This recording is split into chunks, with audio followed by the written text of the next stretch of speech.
Hey folks, for those of you who don't know me, I'm Stewart Pidfellow. You can call me Stu. Okay. Now this is my first time doing this open mic because I usually go to the Thursday night one, the dirty mic. But this one, I'm excited for this one because this one, there's no cussing. It's good old-fashioned clean comedy. That's what I'm all about. Okay. So I want to start out by telling, a story of something that actually happened just a couple hours ago. Okay. So I was at the library, the Mesa Public Library. Anyone like to go to the library? Anyone? There we go. Yeah. Anyway, I was just there, reading a book and drinking my chocolate milk.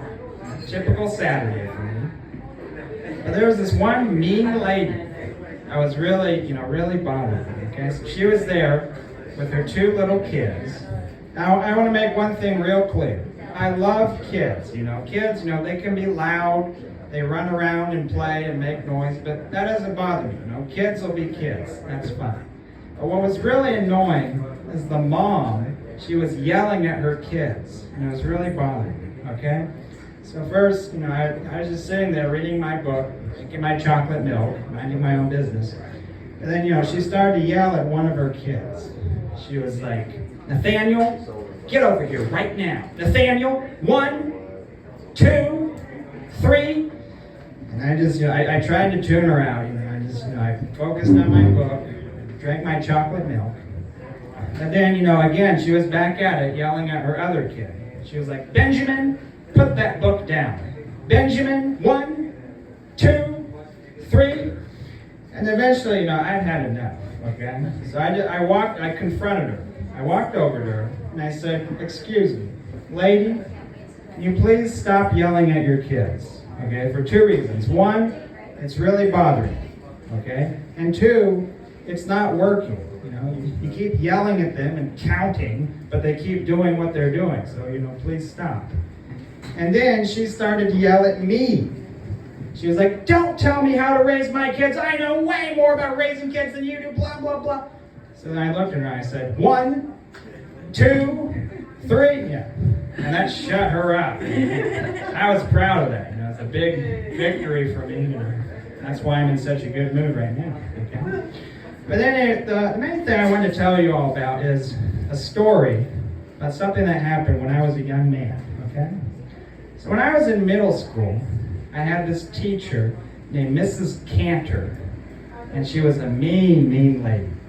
And she would always yell at the students like this. Yeah, she had this, very terrifying, nasally yell, and just, really mean lady. And something really unfortunate happened to me, okay? So I had Mrs. Cantor's class right after lunch. So we had a lunch period in the cafeteria, then Mrs. Cantor's class every day. And this day for lunch, they were serving bean burritos. And I had 2 bean burritos, because I really liked them.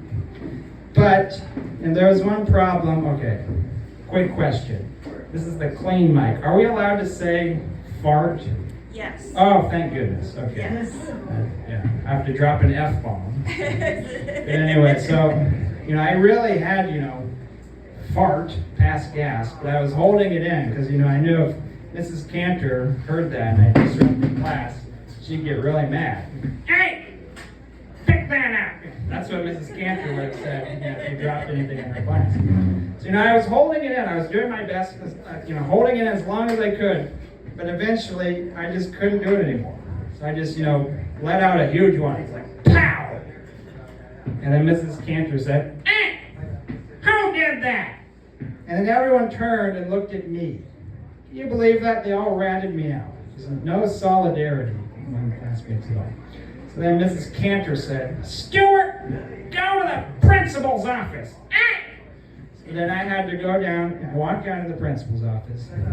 And I got all the way to the door, and I was about to knock on the door, but then right before I knocked, I stopped. Because the principal, he was this really mean guy. He was in Vietnam. He would always talk about that. He's like, "I was in Nam." And I'd always say this. So I'm like, I'm not going to go in there. Why willingly subject myself to some war criminal? What's he going to do, waterboard me? Heck no. So I just turned around and went back to the classroom. I knocked on the door, Mrs. Cantor's class. And she opened the door. She's like, "Hey, I told you to go to the principal. What are you doing here?" And I said, "Can I have another chance?" And then she grabbed me by my ear and took me all the way down to the principal's office herself. Because times were different back then, Teachers today don't do that, but I had to go through that, And I thought there was going to be a lot of kids here. That's why I was going to tell that story. I said, "Kids, you should be grateful for what you have today." Down your heart. Down your heart. Yeah. I guess we can all relate to that story. But anyway, that was about all I wanted to talk about today. But anyway, thank you all. I'm Stewart Pidfellow. I'll see you next time.